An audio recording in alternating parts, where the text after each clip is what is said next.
Hello everyone, সবাই কেমন আছো? 8 অগস্ট আমরা গিয়েছিলাম জুডিওতে। কারণ জুডিওতে কিন্তু 1 অগস্ট থেকে 31 অগস্ট পর্যন্ত একটা বড় সেল স্টার্ট হয়েছিল। একদম স্টার্ট হওয়ার পরেই কিন্তু সারা ফেসবুক বলো, ইনস্টাগ্রাম সব জায়গায় কিন্তু ছেয়ে গিয়েছিল। সবাই এত জুডিওর ভিডিও দিচ্ছিল, কি বলবো, ওখান থেকেই সব কিছু জানা হয়ে যাচ্ছিল কি কি অফার চলছে না চলছে। যাই হোক, বাট 10 অগস্ট থেকে বাইরের সিচুয়েশন এমনই হয়ে গেল, যার জন্য কিন্তু আমি আর ভিডিওটা পোস্ট করিনি।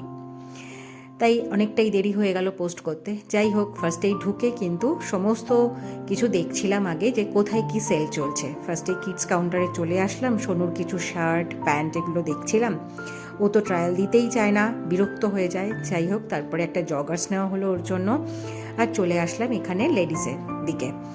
এত টপস, ওয়ান পিস এত পরিমাণে ছিল না, চোখ ধাঁধিয়ে যাচ্ছিল কোনটা নেব আর কোনটা নেব না। যথারীতি আমার যেটা পছন্দ হচ্ছে দিব্যেন্দুর পছন্দ হচ্ছে না, আর দিব্যেন্দুর যেটা পছন্দ হচ্ছে আমার হচ্ছে না। যাই হোক, যথারীতি একটা ওয়ান পিস আমার ভীষণ পছন্দ হলো, সেটা আমাদের তিনজনেরই পছন্দ হলো। ট্রায়াল রুমের এখানে এসে দেখলাম বিশাল লাইন চলছে। যাই হোক, তারপরে তো কোনো ক্রমে অনেকক্ষণ দাঁড়ানোর পরে আমার নাম্বার আসলো। দেখলাম ওয়ান পিসটা একদম পারফেক্ট আছে।